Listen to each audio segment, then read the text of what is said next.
नमस्ते प्यारे दोस्तों, मैं आपका दोस्त राजेश रावल आपके बीच क्रमवार हिंदी भाषा जो हमारे पेपरों के अंदर महत्वपूर्ण विषय बनता जा रहा है। यूपी के अंदर, उत्तर प्रदेश के अंदर एसआई की जो भर्तियां हैं जिसमें महत्वपूर्ण 100 अंक की हिंदी आती है, और हरियाणा के अंदर भी प्यारे दोस्तों जो हमारे टेस्ट है उन टेस्टों के अंदर हिंदी महत्वपूर्ण जो है रोल अदा कर रही है। हमारी नई शिक्षा नीति के अंदर भी मातृभाषा और हिंदी को प्रथम स्थान दिया गया है। तो उसी हिंदी को क्रमवार आपके बीच में यूट्यूब चैनल पर वैसे चैनल है राजेश रावल हरियाणा जीके के नाम से, तो इस पर आपको प्रस्तुत कराया जा रहा है। तो आशा है कि आप क्रमवार अध्ययन हिंदी का इस विषय को आगे बढ़ाते हुए ले चलेंगे, क्योंकि हिंदी हमारी मातृभाषा है। और मैं भाषा के बारे में बात करूं तो प्यारे दोस्तों, तो भाषा एक महत्वपूर्ण जो हमारे बीच में एक साधन है जो हमारी बात को सामने वाले तक और सामने वाले की बात को हम तक पहुंचाने का एक सफल माध्यम रहा है। तो भाषा से ही आज की शुरुआत करते हैं। तो भाषा में प्यारे दोस्तों, भाषा जो है एक शब्द है। क्या है? एक शब्द है, और ये शब्द जो है वो संस्कृत भाषा से है, संस्कृत से है। और संस्कृत भाषा में जो भाषा शब्द है उसका जो मूल शब्द है वो भास है। भास धातु है, भास एक धातु है, इसको हम धातु कहते हैं।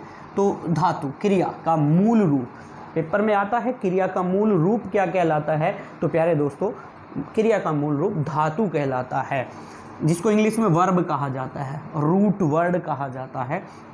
तो भाषा, और भाषा का शाब्दिक अर्थ क्या है? प्रकट करना, प्रकट करना। प्रकट करने का मतलब क्या है जी? विचार प्रकट करना। विचार कहाँ उठते हैं जी? हृदय के अंदर, हृदय के अंदर।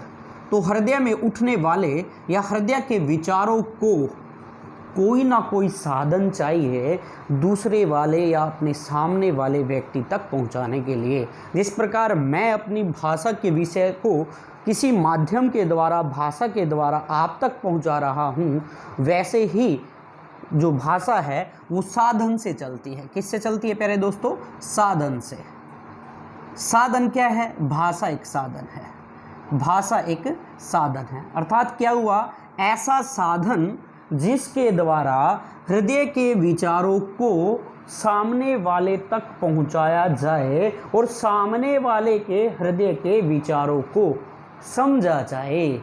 अर्थात विचारों का आदान प्रदान, हृदय के अंदर उठने वाले विचारों का आदान प्रदान करना क्या कहलाता है? भाषा कहलाता है। तो यहीं से हृदय के विचारों का आदान और प्रदान करना क्या कहलाता है? भाषा कहलाता है। अब ये परिभाषा क्यों छोटी सी हम लिख रहे हैं? क्योंकि यूपीएसआई के अंदर बहुत डिटेल में आता है, और अपना हरियाणा के अंदर भी अब डिटेल में आना शुरू हो चुका है। तो हम शॉर्ट में कहें, भाषा क्या है जी? भाषा एक साधन है। भाषा एक साधन है जिस साधन के द्वारा हृदय के विचारों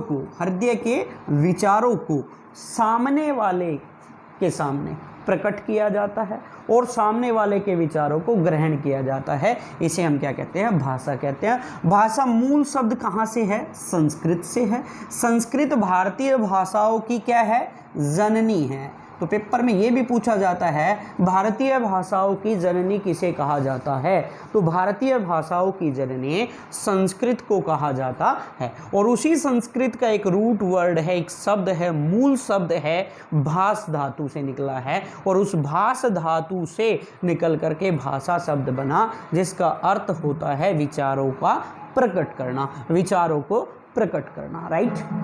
आशा है यहाँ तक समझ में आया होगा। पेपर में सीधा पूछेंगे ये क्वेश्चन। तो आगे बढ़ते हैं। भाषा जो है कैसे, अब ये हम आज का विषय क्या है जी? आज का विषय हिंदी भाषा। तो भारत में तो अनेकों भाषाएं हैं, 4000 5000 से ज़्यादा भाषाएं हैं। और यहाँ पे तो कहा जाता है, ये सूक्ति याद रखना है, कोस कोस पर बदले पानी और चार कोस पर बदले वाणी। वाणी तो यहाँ पर वाणियाँ बदल जाती है, तो अर्थात यहाँ पर क्षेत्रीय बोलियाँ हैं। और वही क्षेत्रीय बोलियाँ जब बहुत बड़े विस्तृत क्षेत्र पर बोली जाने लग जाती है और उसकी लिपि बन जाती है, तो वह धीरे धीरे धीरे धीरे भाषा का रूप ग्रहण कर लेती है। तो आइए प्यारे दोस्तों कि भाषा के क्रम में हम संस्कृत भाषा से चलते हैं। किससे चलते हैं? संस्कृत भाषा से, क्योंकि भारतीय भाषाओं की जो बोली है, जो भाषाओं का क्रम है, वो संस्कृत से चला है। संस्कृत, और संस्कृत के बाद आगे बढ़ते हैं क्रमवार, तो पाली के बाद क्रमवार बढ़ते हैं प्राकृत या प्राकृतिक भाषा भी, या प्राकृत भाषा भी कहते हैं। और प्राकृत भाषा से हमारी जो है, जो हमारी भाषा निकली है कि जैसे संस्कृत, पाली, प्राकृत, और इससे रूप बदल गया और अपभ्रंश बन गई, अपभ्रंश बन गई, अपभ्रंश। और अपभ्रंश से भी धीरे धीरे बोलते अनेक बोलियों में जाते हुए एक खड़ी बोली आई, खड़ी बोली आज भी सहारनपुर की बोली है, हरियाणा की बोली है, यमुनानगर की बोली है, हरियाणा और सहारनपुर और उत्तर प्रदेश के आसपास जो है खड़ी बोली बोली जाती है। तो इस खड़ी बोली से एक रूप बना जिसको हमने क्या कहा प्यारे दोस्तों? हिंदी कहा, हिंदी भाषा कहा, हिंदी भाषा। तो प्यारे इस क्रम में प्यारे दोस्तों हमारे हिंदी भाषा का विकास हुआ। तो विकास कैसे पढ़ेंगे?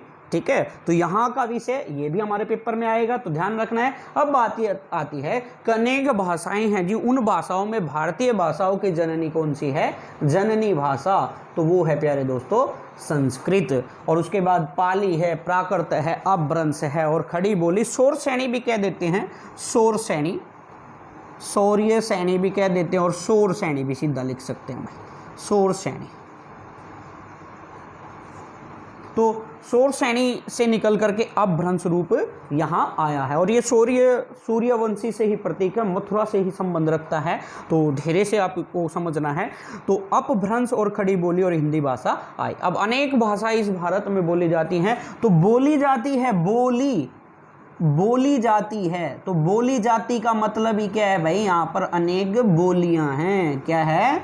बोलियां हैं। तो बोलियां पहले बोलियां होती है और फिर धीरे धीरे वो भाषा बन जाती है। जैसे हरियाणवी एक बोली है, अब तक भाषा नहीं बनी है, तो हमें कहना है हरियाणवी एक बोली है। तो बोली क्या है? जिसका क्षेत्र सीमित हो, सीमित क्षेत्र में जो बोली जाती है वो क्या कहलाती है? वो बोलियां कहलाती है। Most important. और जो विस्तृत क्षेत्र में बोली जाती है, विस्तृत क्षेत्र में, अर्थात इसको भी हम ढक लेते हैं ऐसे, विस्तृत क्षेत्र में जो बोली जाती है उसे क्या कहते हैं प्यारे दोस्तों? उसे भाषा कहते हैं। क्या कहते हैं? भाषा कहते हैं। दोनों में मूलभूत यही अंतर है और कोई अंतर नहीं है। मूलभूत अंतर, विशेष अंतर यही है, जो विस्तृत क्षेत्र में बोली जाती है और जो मानक रूप ग्रहण कर लेती हैं वो भाषा बन जाती है और बोलियां रह जाती है। इसलिए कहा गया है कोश कोश पर बदले वाणी, चार कोश पर बदले वाणी। वाणी का मतलब बोली है यहाँ पर, तो बोलियां बदल जाती है। तो अब प्यारे दोस्तों यहाँ पर तो असंख्य भाषाएं और बोलियां बोली जाती हैं, और भाषा क्या, पहले हिंदी पर आने के लिए हमें क्या है? ये क्रम याद रखना है। अब ये भी ध्यान हो प्यारे दोस्तों कि जब हम भाषा का विषय पढ़ते हैं तो भाषा के दो प्रकार, भाषा के दो रूप है। भाषा के रूप, भाषा को पढ़ने के लिए दो रूपों में पढ़ना पड़ेगा। तो भाषा के कितने रूप है जी? दो रूप है। पहला कौन सा है प्यारे दोस्तों? पहला मोस्ट इंपोर्टेंट और दूसरा मोस्ट इंपोर्टेंट। पहला है व्याकरण, ग्रामर जिसको आप बोल रहे हैं, और दूसरा है प्यारे दोस्तों साहित्य। दूसरा है साहित्य। साहित्य का मतलब सहित होता है, सहित या के साथ, साहित्य। साहित्य इतिहास को भी कहते हैं, ठीक है। साहित्य से ही या साहित्य की गर्भ से ही निकला है इतिहास प्यारे दोस्तों।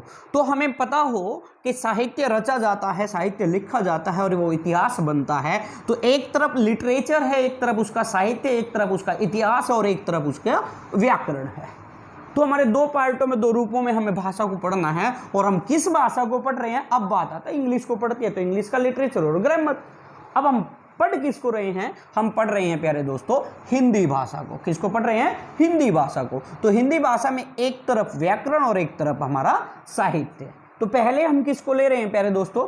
व्याकरण को सॉर्ट आउट करते हैं कि व्याकरण क्या है। ठीक है, तो आप इसको नोट डाउन अपने पेपरों के लिए आप नोट्स जो है तैयार करते रहें, अच्छे से नोट्स बनाएं और इसको समझते रहे प्यारे दोस्तों। अब प्यारे दोस्तों हमने कहा पहला रूप हम किसको ले रहे हैं? व्याकरण को ले रहे हैं। तो व्याकरण में क्या, अब व्याकरण कहाँ से चला, कैसे आया और व्याकरण है क्या, उसको समझने का प्रयास करते हैं प्यारे दोस्तों। व्याकरण शॉर्ट में आपसे पूछा जाए वी प्लस करण, आ भी आ जाएगा, वी प्लस आ प्लस करण, ये व्याकरण। क्रिया धातु संस्कृत की ओर न जाते हुए हम हिंदी की ओर जो पढ़ा जाएगा, वी और आ दो उपसर्ग है। तो हमसे पूछा जाए कि व्याकरण शब्द में उपसर्ग बताइए। उपसर्ग, और उपसर्ग का मतलब प्यारे दोस्तों जो मूल शब्द से पहले लगते हो उन्हें उपसर्ग कहते हैं। और जो मूल शब्द से, अर्थात इसको समझते चलें, मूल शब्द रूट वर्ड, तो मूल शब्द से जो पहले लगता है उसे उपसर्ग कहते हैं और जो बाद में लगता है प्यारे दोस्तों उसे प्रत्यय कहते हैं। प्रत्यय कहते हैं। ये विषय मोस्ट इंपॉर्टेंट है, ध्यान में रखते हुए चले व्याकरण में। तो प्यारे दोस्तों वी और आ यहाँ पर क्या है? उपसर्ग है। दो दो उपसर्गों वाला एक शब्द है व्याकरण। तो वी प्लस आ व्याकरण बनता है, ये ध्यान रखने। उपसर्ग क्या क्या है? वी प्लस आ, इसके अंदर उपसर्ग है और उपसर्ग जो पहले लगता है और प्रत्यय जो बाद में लगता है, हम इसको साथ साथ लेकर के चलते रहेंगे। तो व्याकरण है प्यारे दोस्तों संसार के अंदर सबसे पहले व्याकरण के अनेक ग्रंथ हैं। उन ग्रंथों में एक ग्रंथ है पाणिनि मुनि।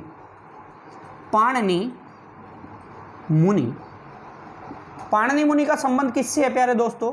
पानीपत से है। पानीपत हरियाणा के अंदर है, HR हरियाणा के अंदर है। और हरियाणा, पानीपत और प्राचीन काल में उत्तर प्रदेश का भूखंड, दिल्ली, मध्य प्रदेश, हिमाचल, पंजाब, ये सारा संयुक्त रूप से हरियाणा ही हुआ करता था जब ऋग्वैदिक काल की हम बात करेंगे। तो क्योंकि हिस्ट्री को समझते चले साथ साथ, तो पाणिनि मुनि हुए हैं, संस्कृत के विद्वान थे और इन्होंने पुस्तक लिखी प्यारे दोस्तों। एक पुस्तक लिखी, पुस्तक बड़ी फेमस पुस्तक है अष्टाध्यायी।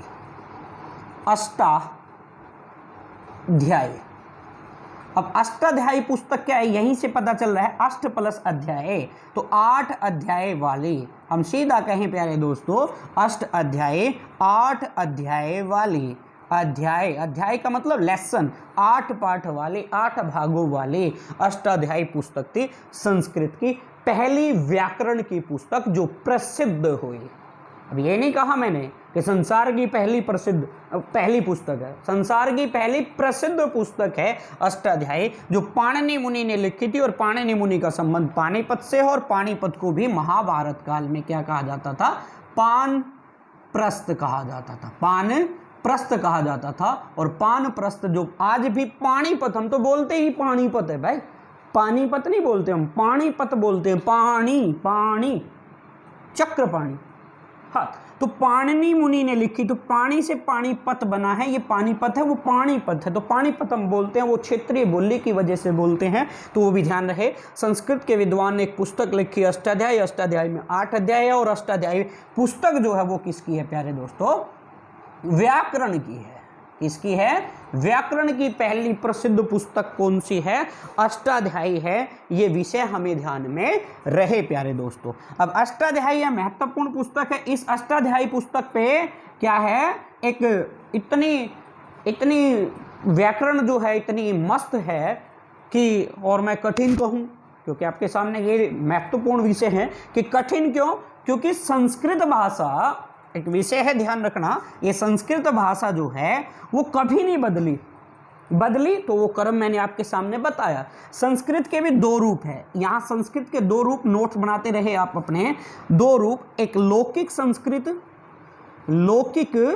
संस्कृत और एक प्यारे दोस्तों एक रूप है इसका वैदिक संस्कृत। वैदिक संस्कृत। संस्कृत।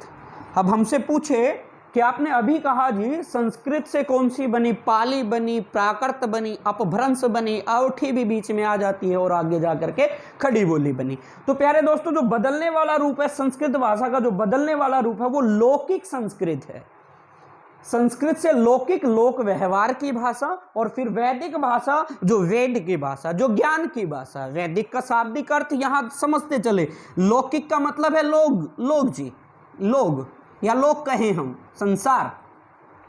वैदिक का मतलब है विद, विद धातु से बना है, ध्यान रहे, विद और धातु है विद, और विद धातु से है, तो विद का मतलब है, शब्द का अर्थ है, अर्थ हम सीखते चलें, विद का अर्थ है ज्ञान, जिसको हम नॉलेज बोलते हैं, ज्ञान बोलते हैं। तो ये भी ध्यान रहे कि ज्ञान की भाषा बदलती नहीं है, वो सेम चलती है। तो यहाँ लौकिक संस्कृत और वैदिक संस्कृत है। वैदिक संस्कृत आज भी महान और विशेष है। वहाँ से जो लोक व्यवहार की भाषा बनी वो लौकिक संस्कृत बनी, और लौकिक संस्कृत से बदलता बदलता बदलता आधुनिक भाषाओं के रूप में ये विस्तार के साथ हिंदी भाषा का प्रचलन हुआ। तो हमें ध्यान रहे अष्टाध्यायी, अष्टाध्यायी की भाषा कौन सी थी, तो अष्टाध्यायी की भाषा कौन सी थी, वैदिक संस्कृत थी। और वैदिक संस्कृत को आसान लौकिक भाषा की तरफ ले जाने का श्रेय किसे जाता है, तो यहां ध्यान रखना है प्यारे दोस्तों, वो है आपका पतंजलि। पतंजलि। अब पतंजलि कौन, जिसने योग दर्शन को लिखा, योग दर्शन को लिखा।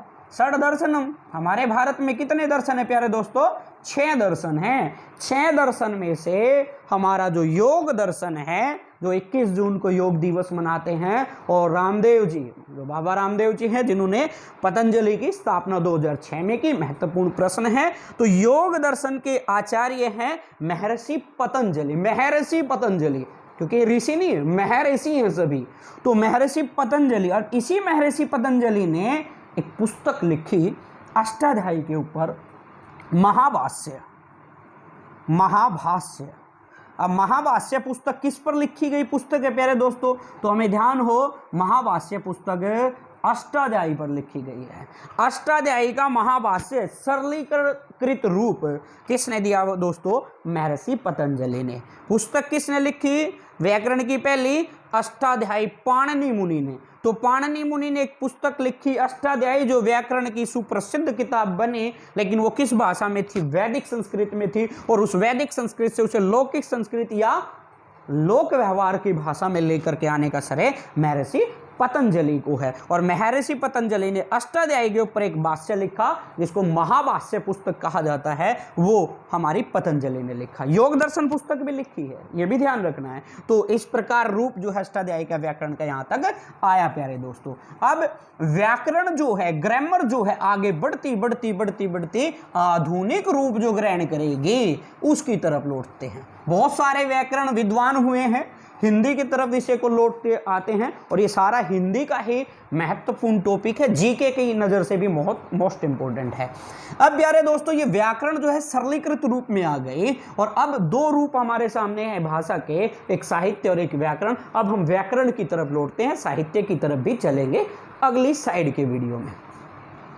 अब प्यारे दोस्तों व्याकरण है, व्याकरण के अंदर जो है 3 रूप है। व्याकरण के अंग पूछेगा हमसे, व्याकरण के कितने अंग बने, तो व्याकरण के 3 महत्वपूर्ण अंग है। कौन कौन से प्यारे अंग है वो प्यारे दोस्तों, तो पहला है वर्ण विचार।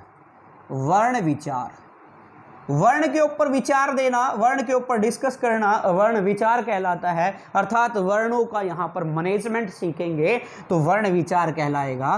फिर है दूसरा है प्यारे दोस्तों शब्द विचार। क्या है, शब्द विचार। तीसरा है प्यारे दोस्तों वाक्य विचार। अब इस प्रकार हम क्रमवार जो है वर्ण विचार, शब्द विचार और वाक्य विचार की तरफ से पूरी व्याकरण का अध्ययन करते चलेंगे। लेकिन मोस्ट इंपॉर्टेंट जो हमारे पेपर के व्यू से बहुत इंपॉर्टेंट है उसकी तरफ ही हम जा रहे हैं, वही हमें अध्ययन करना है। तो इस वर्ण विचार को पहले वर्ण विचार को, फिर शब्द विचार को, फिर वाक्य विचार की तरफ लौटते चलेंगे प्यारे दोस्तों। तो ये वर्ण विचार क्या है, वर्णों के ऊपर विचार मैनेजमेंट वर्ण विचार कहलाता है। वर्ण विचार में सबसे पहला महत्वपूर्ण विषय आता है कि वर्ण क्या है। तो यहाँ से निकलेगी अपनी वर्ण वर्णमाला। क्या निकलेगी? वर्णमाला। वर्णों के कर्मागत समूह को वर्णमाला कहते हैं प्यारे दोस्तों। क्या कहते हैं? वर्ण के कर्मागत। अब कर्मागत, अब कर्मागत का मतलब क्या है? कर्म से आना, सीरियल वाइज आना। तो कर्मागत समूह को जैसे ए से लेकर के ए आ कर्म से हमारा है तक जाता है, ये विचार। इसके भी क्या है? दो पार्ट हो जाएंगे, स्वर और व्यंजन हो जाएंगे, तो इसको समझेंगे। अब वर्णमाला किसे कहते हैं? वर्णों के कर्मागत समूह को वर्णमाला कहते हैं। आप नोट डाउन कर सकते हैं। कर्मागत समूह को वर्णमाला कहते हैं। कर्मागत समूह किसके? वर्णों के। अब वर्णों में हमें बात समझनी है कि वर्णों के कर्मागत समूह को वर्णमाला कहते हैं। वर्णमाला में कितने अक्षर है, ये सारी विषय आएगा। तो वर्णमाला में वर्ण क्या है? अब वर्ण है, वर्ण का मतलब क्या है जी? वर्ण का मतलब रंग भी है। क्या है? रंग भी है। जैसे ये वाइट रंग है, इसके ऊपर हम क्या कर रहे हैं? काले मार्कर से लिख रहे हैं, डिजाइन दे रहे हैं। तो इसको हम क्या बोल सकते हैं प्यारे दोस्तों? लिपि। क्या बोलते हैं? लिपि। जो घर में माताएं बहनें क्या करती हैं? लिपती है। क्या करती हैं?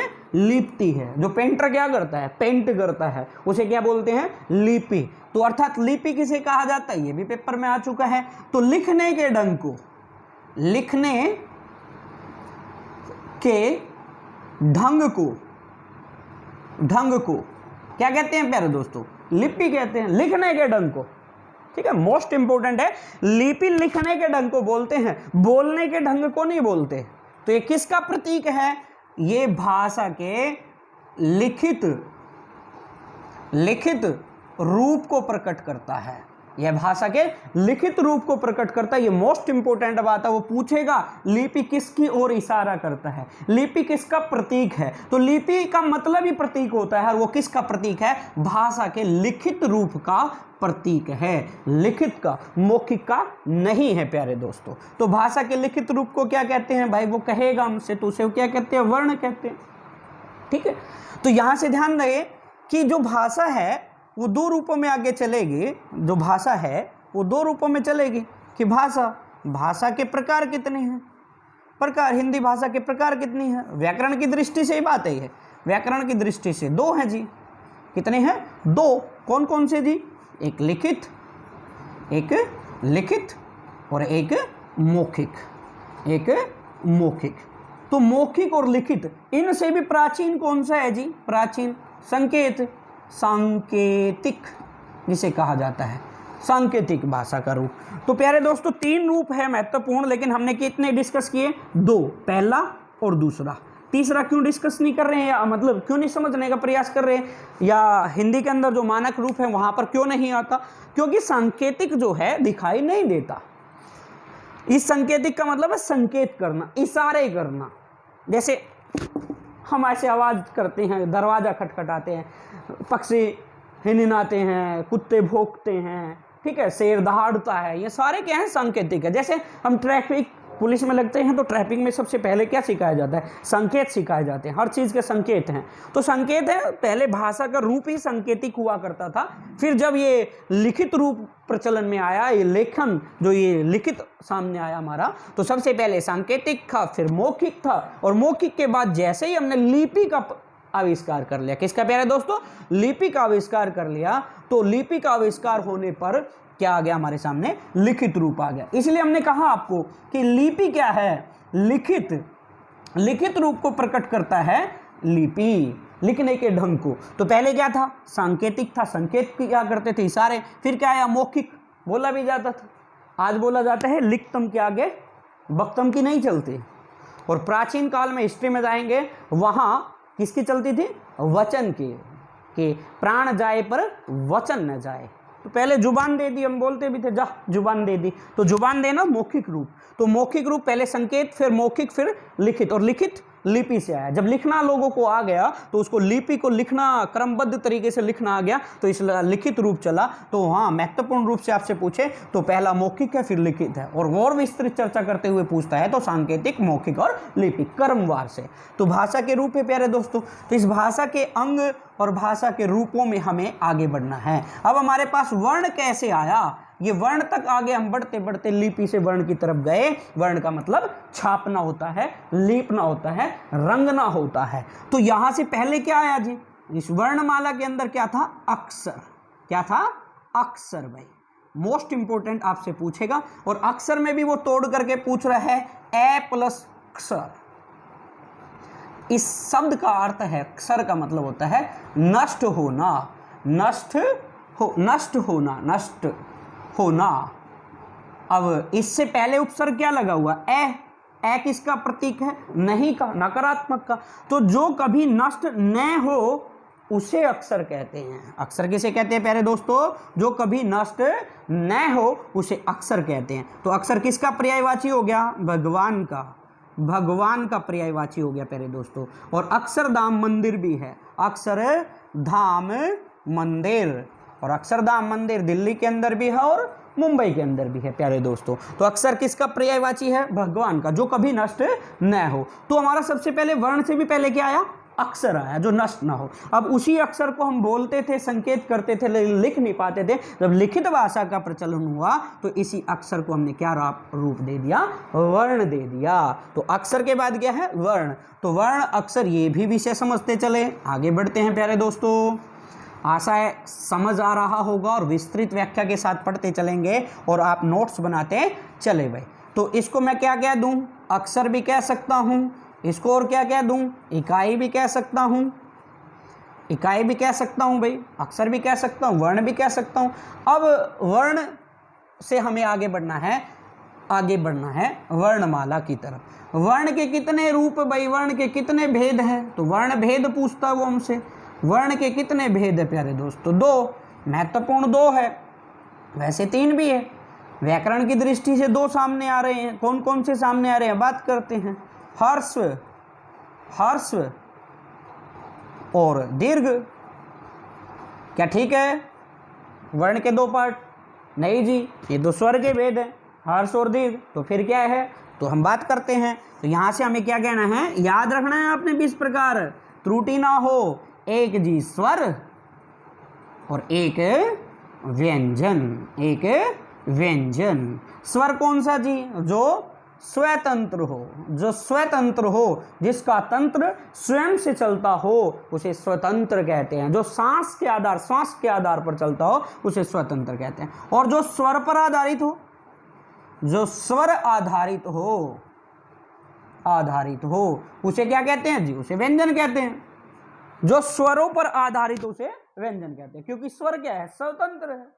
तो फिर बात करता है, पहले स्वर पढ़ेंगे फिर व्यंजन पढ़ेंगे प्यारे दोस्तों क्रम से। तो स्वर क्या है, जो स्वतंत्र हो उसे स्वर कहते हैं। अब स्वर जो स्वतंत्र है उसे स्वर कहते हैं। तो स्वर कितने हैं, तो विषय आता है कि स्वर जो है, मूल स्वर कितने हैं, मूल स्वर कितने हैं। तो मूल स्वरों की संख्या प्यारे दोस्तों 4। अब 4 भी नहीं, हम तरीके से अगर व्याकरण की दृष्टि से ही बात करते चले तो हमारे ये देखिए ए, ई, उ और री, ठीक है, ऐसे।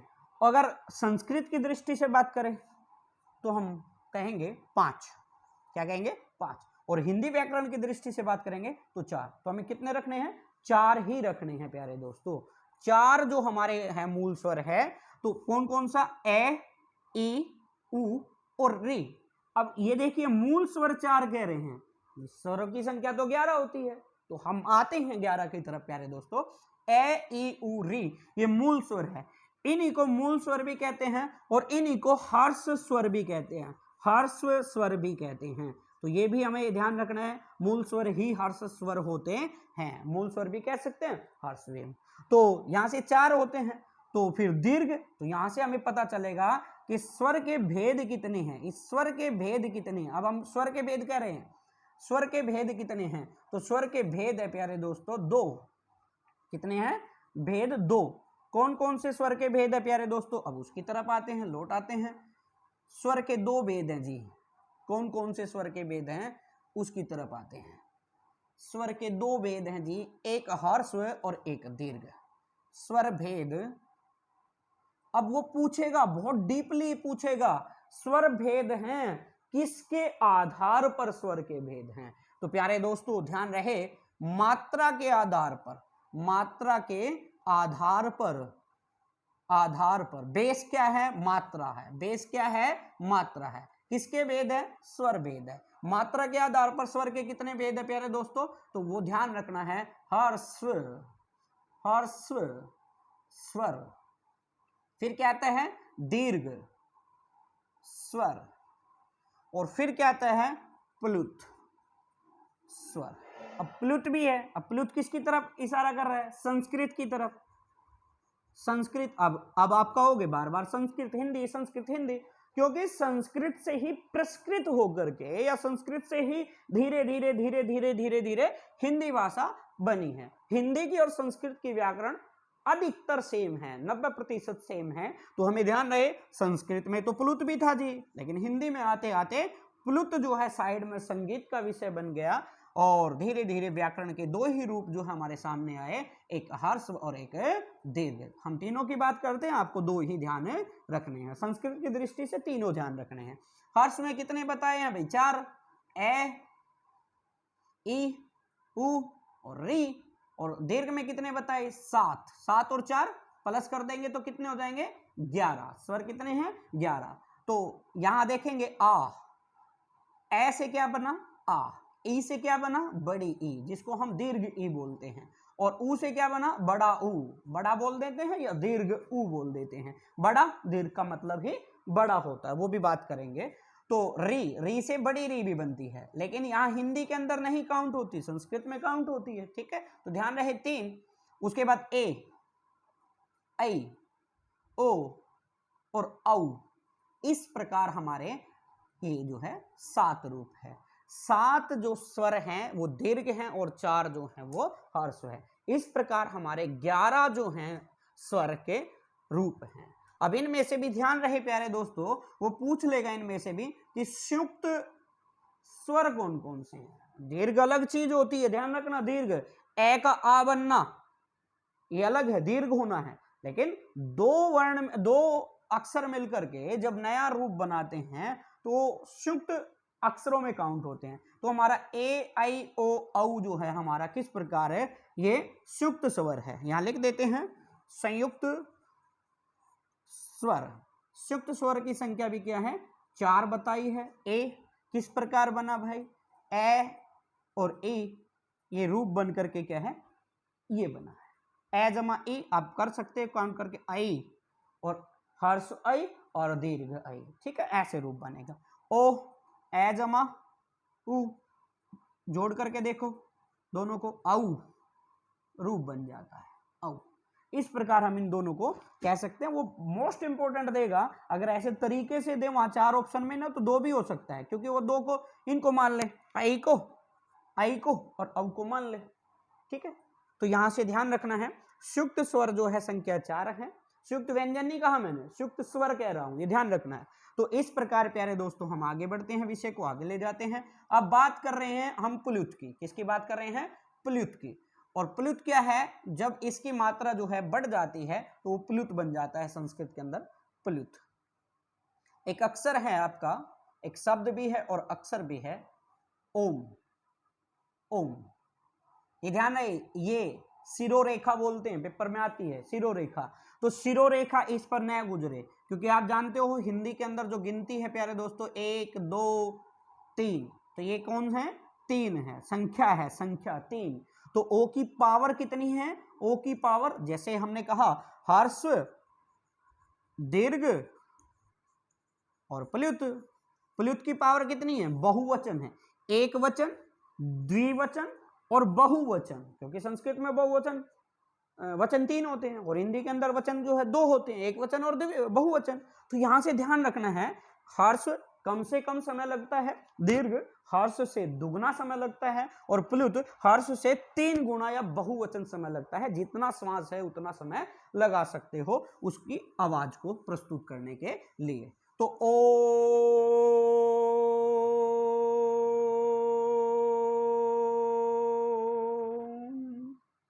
इस प्रकार जाता है। तो यहां से हमें सीखना है कि ये ओम जो वर्ड है, ओम जो शब्द है, यहां ओ की पावर जो है 3 है। ये 3 गिनती का 3 है, हिंदी के अंदर ऐसे लिखा जाता है। ये जो है रोमन का है। तो यहाँ मैकार है, इसको क्या बोलते हैं, मैकार। मैकार पूछ लेगा, अंतिम जो अक्षर है वो क्या है, मैकार है उनमें। तो लास्ट वाले अक्षर से जो साउंड समाप्त होता है उसे कार, कार का मतलब ध्वनि ही होता है, आवाज ही होता है। तो प्लुत भी है, इस प्रकार वो पूछ सकता है आपसे। यहां तक भी अध्ययन करते चले। अब प्यारे दोस्तों हमने स्वर का भेद देखा, वो स्वर किसके आधार पर देखा, मात्रा के आधार पर स्वर के भेद कितने, 2। अब बात करते हैं कि भाई होठ की आकृति के आधार पर, ओष्ठ या होठ, होठ या ओष्ठ लिख देते हैं, ओष्ठ, ओष्ठ के आधार पर, के आधार पर, ओष्ठ के आधार पर स्वर के भेद, स्वर भेद कितने हैं। तो प्यारे दोस्तों 2 होते हैं, कितने होते हैं, 2। एक वृत्ताकार, वृत्ताकार, और एक अवृत्ताकार, अवृत्ताकार। तो वृत्ताकार में कौन कौन से हो रहे हैं, अवृत्ताकार में कौन से, तो वृत्ताकार 4 हमारे सामने आते हैं, उ, ओ और औ, ये हमारे सामने आता है। तो ये ध्यान रहे, वृत्ताकार और अवृत्ताकार। और वृत्ताकार में कौन कौन से प्यारे दोस्तों, उ, ओ, औ, ये वृत्ताकार है, ये दूसरे वाले अवृत्ताकार है, ये भी हमें ध्यान रखना है प्यारे दोस्तों। अब फिर बात करता है वो जीवा के आधार पे, कौन सी बात करता है, जीवा के आधार पे। तो वृत्ताकार जब ऊ बोलेंगे तो होठों की आकृति आगे से गोल हो जाएंगे, वृत्त हो जाएगी, तो इसलिए वृत्ताकार। विवृत्ताकार भी पढ़ेंगे, तो ये वृत्ताकार है और अवृत्ताकार। जो बाकी बच्चे वो क्या है, ए आई, ये क्या है अपना ई और ई, ये अवृत्ताकार है। तो यहां से ये भी ध्यान रहे, ओष्ठ के आधार पर भी पूछेगा, नोट डाउन कर ले, ठीक है। उसके बाद वो पूछता है जीवा के आधार पर स्वर के भेद, जीवा, जीवा, अब जीव को बोलते हैं जीवा आधार पर।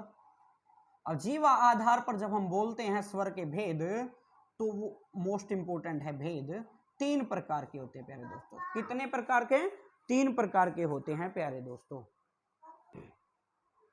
तो 3 भेद है प्यारे दोस्तों। 3 भेद में हम जीवा बना लेते हैं, जीवा के आधार पे है, ये जीवा का भाग है, साइंस में भी हम पढ़ेंगे, अग्र भाग, मध्य भाग और पश्च भाग। इसे अग्र कहते हैं, अगर ये, इसे क्या कहते हैं, अगर ये, हिंदी के अंदर बोल दिया जाता है अगर ये, ब्रज भाषा अगर ये। तो अगर ये क्या है, मध्य भाग, मध्य भाग।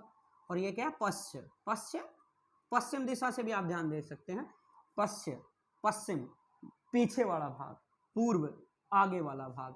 तो पूर्व, मध्य, पश्चिम, ये भी कह सकते हैं पूर्व। तो अगर ये के अंदर क्या क्या है प्यारे दोस्तों, अग्र ये। अब अग्र का मतलब होता है अगला, और शब्द कहां से शुरू हो जाता है, ई से, ई और बड़ी ई, ए और आई, ये हमारे क्या है, अगर ये, ठीक है, ऐसे बन भी जाएगा आपका अगर ये। ई, अग्र का मतलब अगला भाग, और ई और ए का मतलब यहाँ ई और ए आपके सामने है, ट्रिक भी हो जाएगी अगर ये। अब मध्य भाग क्या है, मध्य के अंदर क्या आता है भाई प्यारे दोस्तों, ए, क्या आता है, ए हमारा मध्य में रहेगा, और सारे जितने भी अक्षर है हमारे वो पीछे चले जाएंगे, पश्च। जैसे क्या क्या बचेगा प्यारे दोस्तों, आ, उसके बाद उ, री, और आगे ओ और औ, ये हमारे क्या है, पश्च हो जाएंगे। तो इस प्रकार प्यारे दोस्तों ये जीवा के आधार पे है, जीवा के आधार पे भी हमें ध्यान रखना है प्यारे दोस्तों। आगे है मुंह खुलने के आधार पे, मुख खुलने के आधार पे, मुंह,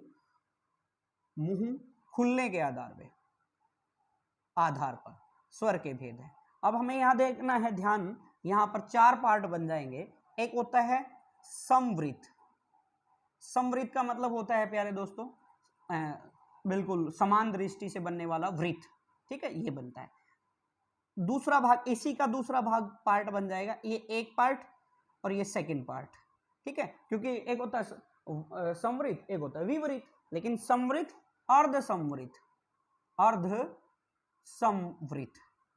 फिर दूसरा पार्ट क्या है, दूसरा पार्ट ये 1 पार्ट है, ये सेकंड पार्ट है।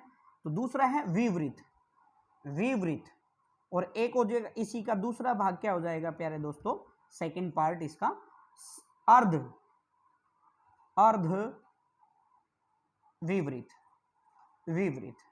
और विवृत्त होता है पूर्ण वृत्त, ठीक है, विवृत्त का मतलब क्या होता है, पूर्ण वृत्त। तो विवृत्त में हमारा क्या आ जाएगा, आ जाएगा, क्या आ जाएगा, आ। विवृत के अंदर। सबसे पहले विवृत से ही शुरू करते हैं क्योंकि आपको समझ आए। आ पूरा मुख खुलता है और पूरा विवृत बन जाता है। तो यहां संवृत जो है समान रूप से बनने वाला वृत्त। तो यहां ध्यान देना है, विवृत से हमें शुरू करना है। विवृत पूर्ण वृत्त होता है तो विवृत बन जाएगा। और अर्धवृत्त में क्या रह जाएगा? आ का छोटा रूप ए, क्या रह जाएगा? ए। और री और यहां पर हमारा, यहां ध्यान दे, आई और औ ये ध्यान रखना है। अर्धविवृत देखो, आ पूरा मुख खुलता है, विवृत बनता है। अर्धविवृत में थोड़ा उससे नीचे रहेंगे, ए, री, ऐ, औ, ये विवृत अर्धविवृत में पहुंच जाएगा। अब उसके बाद बचा क्या जी भैया? यहाँ पर संवृत बचा और अर्ध संवृत बचा। तो यहाँ पर संवृत का मतलब क्या है? समान रूप से बनने वाला वृत्त, समान रूप से बनने वाला वृत्त। तो यहाँ समान रूप से में क्या है? अब इन्हीं का पार्ट करेंगे, ई, उ और उ, ये हिस्सा हमारा संवृत्त में चला जाएगा। अब बचता देखो, आ, ए, आ, ई, उ, बचा क्या जी? आई, ए और उ, ए और उ। तो ये हमसे पूछेगा क्रम से भाई प्यारे दोस्तों, ये हमें नोट डाउन करना है। याद कैसे रखेंगे प्यारे दोस्तों? विवृत है, पूरा वृत्त खुलता है, पूरा मुख विवृत में पहुंच जाता है। आ, यहां से ध्यान रखेंगे। इससे क्रम में नीचे आएंगे, विवृत से ही नीचे आएंगे, अर्ध विवृत होगा। आ से नीचे ए, फिर री, आई, औ, ये हमारा अर्ध विवृत में होता है। फिर हम आते हैं इसी से नीचे अर्ध संवृत। अर्ध संवृत तो ए और औ है, इससे नीचे आएंगे, ए और ओ आता है। फिर आता है संवृत सीधा, जो बिल्कुल छोटा रूप होता है। तो ई, उ, ये इससे छोटा रूप होता है। ठीक है, इस प्रकार क्रम से हम विवृत से शुरू करना है। बड़ा वृत्त होता है, फिर उससे छोटा नीचे में आएंगे क्रम में, फिर इससे नीचे क्रम में आएंगे, फिर लास्ट में, बिल्कुल लास्ट में संकेत पे पहुंच जाएंगे। तो ये हमें ध्यान रखना है।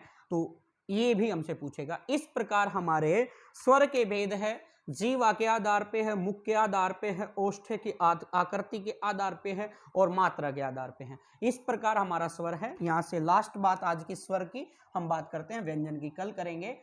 अर्ध स्वर, अर्ध स्वर में प्यारे दोस्तों य और व होता है। क्यों?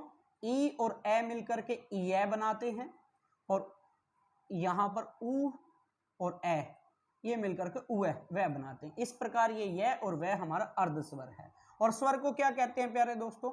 स्वर का एक नाम अच भी है। क्या है? अच। अच, अच भी स्वर को कहते हैं, संस्कृत में कहते हैं, लेकिन आ जाता है मोस्ट इंपोर्टेंट जो स्वतंत्र, उसे हम स्वर कहते हैं। तो इस प्रकार किस प्रकार की लगी वीडियो? तो अगर अच्छी लगती है लाइक करें, शेयर करें और सब्सक्राइब करें, और ज़्यादा से ज़्यादा उन दोस्तों तक पहुंचाने का प्रयास करें जो हिंदी को अच्छे से सीखना चाहते हैं और एसआई के अंदर या जीडी कांस्टेबल के अंदर या हरियाणा के टेस्टों के अंदर जो चाहते हैं कि हमारा कोई भी नंबर ना कटे। तो आपके बीच में मैं राजेश रावल आपको यूं ही आपके हिंदी भाषा को लेकर के आपके बीच में आता रहूँगा। और निज भाषा बिन उन्नति नाही, अपनी भाषा के बिना उन्नति नहीं होती। और हम इस मातृभाषा को आगे तक ले जाएं, इसके लिए आप और हम प्रयास करते रहें। धन्यवाद दोस्तों।